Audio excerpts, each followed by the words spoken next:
ദൈവ തിരുനാമത്തിന് മഹത്വമുണ്ടാവട്ടെ. Bible reading പ്രോഗ്രാമിൽ സംബന്ധിക്കുന്ന ഏവർക്കും കർത്തൃനാമത്തിൽ സ്നേഹവന്ദനം.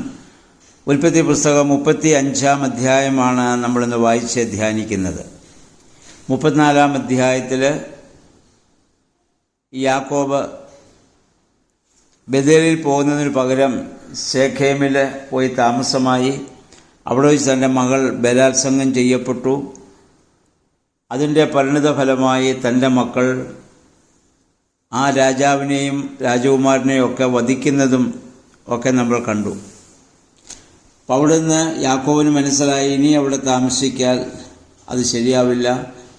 മുന്നോട്ട് അദ്ദേഹം പ്രയാണം ചെയ്യുകയാണ്. പെനിയേൽ വരെ യാക്കോബിന് സ്വയത്തിൻ്റെ ഉയർച്ചയും ജഡത്തിൻ്റെ നിയന്ത്രണവുമായിരുന്നു. എന്നാൽ ഇനി പെനിയേൽ സ്വയത്തിൻ്റെ തകർച്ചയും ആത്മാവിൻ്റെ നിയന്ത്രണവുമാണ്.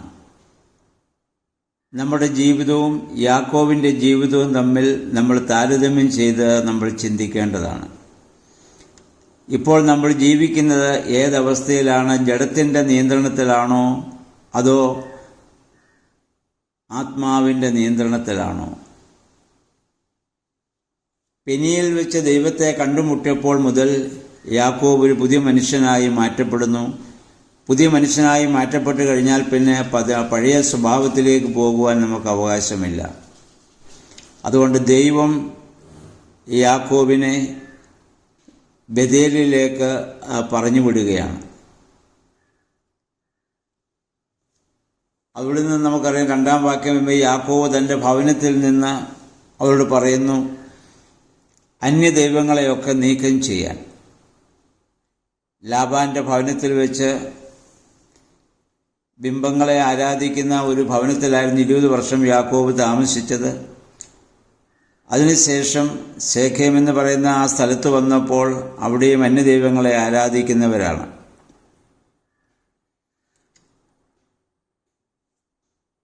ആ അന്യദൈവങ്ങളെ ഒക്കെ അവരിൽ നിന്ന് നീക്കം ചെയ്യണം. കാരണം ഇപ്പോൾ ജീവനുള്ള ദൈവത്തെ താൻ കണ്ടെത്തിയിരിക്കുന്നു. ഇനി ഇവിടെ മുതൽ യാക്കോബ് തൻ്റെ കുടുംബത്തിൻ്റെ ആത്മീയമായ നേതൃത്വം ഏറ്റെടുക്കുന്നത് കാണാം.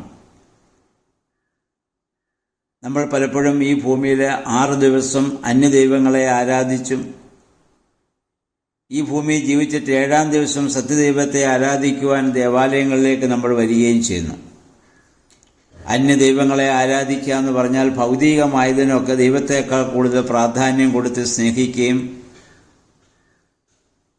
ആ രീതിയിൽ നമ്മുടെ ജീവിതത്തെ നയിക്കുന്നതാണ് അന്യദൈവങ്ങളുടെ ആരാധന എന്ന് പറയുന്നത്. നികുതി വെട്ടിച്ചും കള്ളത്തരം കാണിച്ചും അങ്ങനെ ചെയ്യാവുന്നതായ എല്ലാ തെറ്റുകളും നമ്മൾ ചെയ്തിട്ട് 7-ാം ദിവസം നമ്മൾ ദേവാലയത്തിലേക്ക് നമ്മൾ വരുന്നു സത്യദൈവത്തെ ആരാധിക്കുവാൻ. നമ്മൾ ആദ്യം ഉപേക്ഷിക്കേണ്ടത് അന്യദൈവങ്ങളെയാണ്. ദൈവത്തേക്കാൾ കൂടുതൽ എന്തിനെ നമ്മൾ സ്നേഹിച്ചാലും അത് ബിംബാരാധന തന്നെയാണ്. ആ അന്യദൈവങ്ങളെ ഉപേക്ഷിക്കാതെ ബേഥേലിൽ യാക്കോബിന് പ്രവേശിക്കാൻ സാധ്യമല്ല. ഒരു വശത്ത് ശേഖേം, മറുവശത്ത് ബേഥേൽ, രണ്ടും ഒരുപോലെ നമുക്ക് കൊണ്ടുപോകാൻ പറ്റില്ല. അതുകൊണ്ട് പുതിയ നിയമത്തിൽ നമ്മുടെ കർത്താവും പറഞ്ഞു, ദൈവത്തെയും ദ്രവ്യത്തെയും നിങ്ങൾക്ക് ഒരുപോലെ സ്നേഹിക്കാൻ സാധ്യമല്ല. ദൈവത്തെ പോലെ തന്നെ മനുഷ്യനെ സ്വാധീനിക്കുന്ന വലിയൊരു ശക്തിയാണ് ദ്രവ്യം. ശേഖേമിനെ ഉപേക്ഷിക്കാതെ ബേഥേലിൽ ഒരിക്കലും പ്രവേശിക്കാൻ സാധ്യമല്ല. അതുകൊണ്ട് യാക്കോബ് പറഞ്ഞു, നിങ്ങളെ തന്നെ നിങ്ങൾ ശുദ്ധീകരിപ്പിൻ. അന്യദൈവങ്ങളെ നിങ്ങളുടെ മനസ്സിൽ നിന്ന്, നിങ്ങളുടെ ജീവിതത്തിൽ നിന്ന് മാറ്റി ശുദ്ധീകരിക്കാൻ പറയുന്നു. പാപം ഏറ്റുപറഞ്ഞ് സ്വയശുദ്ധീകരണത്തിൽ ഓരോ ദിവസവും നമ്മൾ ജീവിക്കുമ്പോഴാണ് നമ്മൾ ആത്മീയരാവുക. നമ്മളൊക്കെ ദേവാലയങ്ങളിൽ ആരാധനയ്ക്ക് പോകാൻ വേണ്ടി രാവിലെ കുളിച്ച് പൗഡറൊക്കെ ഇട്ട് നല്ല മനോഹരമായ വസ്ത്രങ്ങളൊക്കെ ധരിച്ച് അതിൻ്റെ കൂടെ സുഗന്ധം ഉണ്ടാകുവാൻ തക്കവണ്ണം പെർഫ്യൂമൊക്കെ അടിച്ച് നമ്മൾ പോകും. ഈ ശുദ്ധീകരണം ആദ്യം ഉണ്ടാവേണ്ടത് നമ്മുടെ ആത്മാവിനാണ്. അപ്പോഴാണ് ആരാധനയ്ക്ക് പ്രസക്തി ഉണ്ടാവുക. ഇവിടെ യാക്കോബ് പറയുന്നത് നിങ്ങളുടെ വസ്ത്രം മാറുവീൻ. വസ്ത്രം എന്നത് സ്വഭാവത്തിൻ്റെ പ്രതീകമാണ്. പഴയ വസ്ത്രത്തെ, പഴയ സ്വഭാവത്തെ നീക്കം ചെയ്യാൻ അദ്ദേഹം ആവശ്യപ്പെടുന്നു. 3-ാം വാക്യം നമ്മൾ ഇനി മുതൽ യാക്കോബ് യാഗപീഠം പണിയാൻ ആരംഭിക്കുകയാണ്. അദ്ദേഹം പറയുന്നു, എൻ്റെ കഷ്ടപ്പാടിൽ എൻ്റെ പ്രാർത്ഥന ചെവിക്കൊണ്ടവനും ഞാൻ പോയിടത്തെല്ലാം എൻ്റെ കൂടെ ഉണ്ടായിരുന്നവനുമായ ദൈവത്തിന് ഞാൻ അവിടെ ഒരു ബലിപീഠം പണിയും. കഷ്ടകാലം എന്ന് പറയുന്നത് കഷ്ടത്തിൻ്റെ സമയമെന്നർത്ഥം.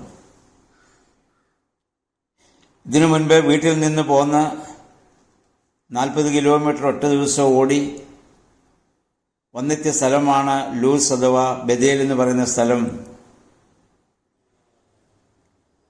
അന്ന് രാത്രിയിൽ സ്വർഗത്തോളം എത്തുന്ന കോവണിയും മാലാഖമാർ കയറുകയും ഇറങ്ങുകയും ഒക്കെ യാക്കോബ് കണ്ട ആ സ്ഥലത്താണ് അദ്ദേഹം എത്തുക. അതായത് യാക്കോബിന്റെ ജീവിതത്തിൽ ദൈവം യാക്കോബിനെ ആദ്യം സന്ദർശിച്ച സ്ഥലമാണത്. അതിനുശേഷമുള്ള 20 വർഷം വാസ്തവത്തിൽ അന്ധകാരത്തിൻ്റെ വർഷങ്ങളായിരുന്നു. ആ 20 വർഷവും യാക്കോബിന്റെ സ്വപ്നം മുഴുവൻ റാഹേലിനു വേണ്ടി, ഭാര്യയ്ക്ക് വേണ്ടിയായിരുന്നു. അധ്വാനം മുഴുവൻ സമ്പത്തിന് വേണ്ടിയായിരുന്നു. എന്ന് പറഞ്ഞാൽ കഴിഞ്ഞ 20 വർഷവും താൻ തീർത്തും ഒരു ജഡീകനായിരുന്നു. ആ ജീവിതത്തിന് ദൈവത്തിൻ്റെ മുൻപാകെ പ്രസക്തിയില്ല. ഇസ്രായേൽ ജനത്തിൻ്റെ മരുഭൂമി യാത്രയിൽ ഏതാനും നാളുകൾ കൊണ്ട് എത്തേണ്ട സ്ഥലത്ത് 40 വർഷം അവർ അലയേണ്ടി വന്നു. കാരണം ദൈവത്തിൻ്റെ കൽപ്പനയെ അവർ നിരസിക്കുകയും അവർ ദൈവത്തോട് പിറുപിറുക്കുകയും മത്സരിക്കുകയും ചെയ്തു എന്നുള്ളതാണ്. 4-ാം വാക്യത്തിൽ നമ്മളിവിടെ വായിക്കുന്നത്, യാക്കോബ് ആവശ്യപ്പെട്ടു, നിങ്ങളുടെ കാതുകളിലെ കുണുക്ക് ഒക്കെ നിങ്ങൾ ഊരിക്കളയണം. അപ്പോൾ ഈ വേദഭാഗം കാണിച്ചുകൊണ്ട് സ്വർണം ഉപയോഗിക്കാൻ പാടില്ല എന്ന് പറയുന്ന ആളുകളുണ്ട്. ഇവിടെ കുണുക്ക് മാത്രമേ അവരൂരി അവിടെ കുഴിച്ചിട്ടുള്ളൂ. മാലയോ മോതിരമോ വളയോ ഒന്നും അവിടെ ഊരുന്നില്ല.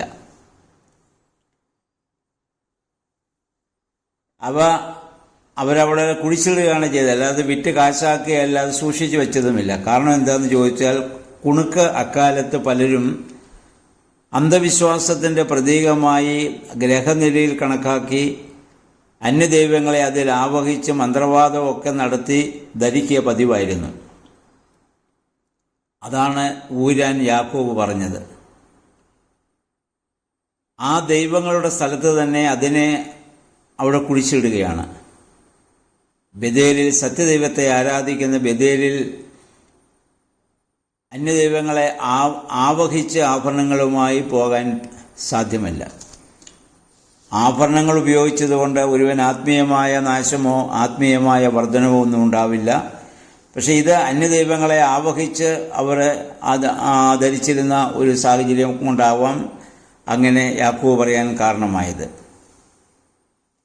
ഇന്നും പല ആളുകളും ഇതുപോലെ മന്ത്രവാദമൊക്കെ നടത്തി ആഭരണങ്ങൾ ധരിക്കുന്നത് എന്ന് മനസ്സിലാക്കാൻ സാധിച്ചിട്ടുണ്ട്. ബഥേൽ എന്ന് പറയുന്നാൽ ദൈവത്തിൻ്റെ ഭവനമെന്നാണ്. ഏൽ ബഥേൽ എന്ന് പറഞ്ഞാൽ ദൈവത്തിൻ്റെ ഭവനത്തിൻ്റെ ദൈവം. അപ്പോഴും ആ സ്ഥലത്തിന് അദ്ദേഹം അവിടെ ഇത് പേരിടുന്നുണ്ട്.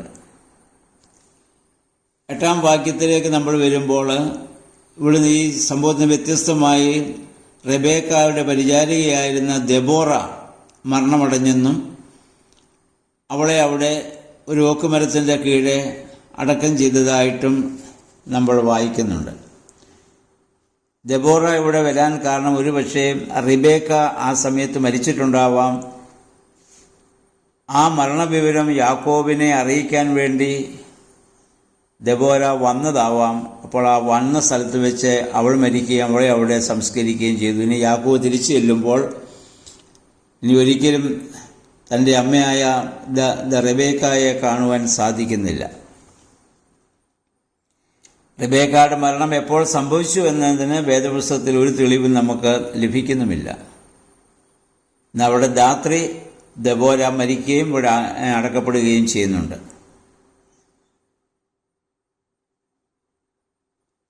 അപ്പം തൻ്റെ മകനു വേണ്ടി അനുഗ്രഹം കിട്ടാൻ വേണ്ടി അപ്പനെ കബളിപ്പിച്ച ഈ അമ്മ ഇനി മകൻ്റെ മുഖമോ മകൻ അമ്മയുടെ മുഖമോ പിന്നെ കാണുന്നില്ല.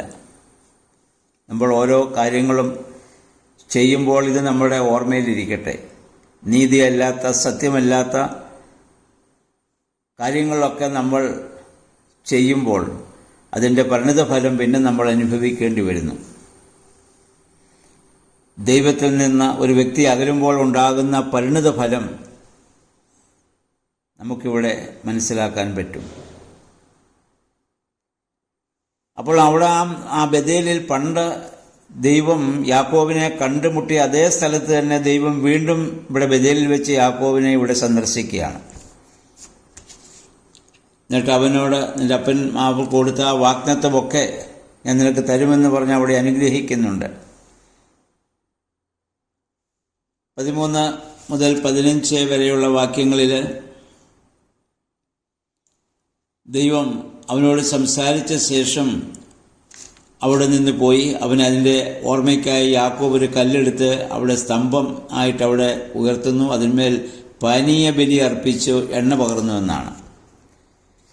പഴയ നിയമത്തിൽ 5 യാഗങ്ങളെക്കുറിച്ച് പറയുന്നുണ്ട്. അതിൽ പാനീയ യാഗം ഒരു യാഗമല്ല. മറ്റ് യാഗങ്ങളോട് കൂടെ എണ്ണയോ വീഞ്ഞോ ഒക്കെ ചേർക്കുമ്പോഴാണ് അതിന് പാനീയ യാഗമെന്ന് പറഞ്ഞത്. മറ്റ് യാഗങ്ങളോട് ചേർന്ന് അതിലൊഴിക്കുമ്പോഴായിരുന്നു. അത് ആവിയായി പോകും. ഫിലിപ്പിയ ലേഖനത്തിൽ അപ്പോസ്തലനായ പൗലോസ്ലീഹ തന്നെക്കുറിച്ച് പറയുമ്പോൾ ഒരു പാനീയ യാഗം ആയി തീരുവാൻ ആഗ്രഹിക്കുന്നുവെന്ന് അദ്ദേഹം അവിടെ പറയുന്നുണ്ട്. ഇനി 16 മുതലുള്ള വാക്യങ്ങൾ നമ്മൾ വായിക്കുമ്പോൾ ബെന്യാമീൻ്റെ ജനനവും റാഹേലിൻ്റെ മരണവുമാണ് ഇവിടെ കാണുക. ബെന്യാമീനെ പ്രസവിക്കുമ്പോൾ ആ പ്രസവ വേദന സമയത്ത് തന്നെ റാഹേൽ അവിടെ മരിക്കുകയാണ്. അപ്പോൾ അവൾ തൻ്റെ ആ മകനെ ബെനോനി എന്ന് പേരിട്ടു. എന്ന വേദനയുടെ മകൻ എന്നാണ് അർത്ഥം. ബെനോനി എന്ന് പറഞ്ഞാൽ വേദനയുടെ മകൻ. എന്നാൽ യാക്കോബ് അവന് ബെന്യാമീൻ എന്ന് പേരിട്ടു എന്ന് പറയുന്ന വലത് കൈയുടെ മകൻ. യാക്കോബിൻ്റെ ജീവിതത്തിൽ അവനേറെ ആഗ്രഹിച്ച് ഏറെ സ്നേഹിച്ച തൻ്റെ ജീവിത പങ്കാളിയുടെ മരണം അവിടെ വെച്ച് സംഭവിക്കുന്നു.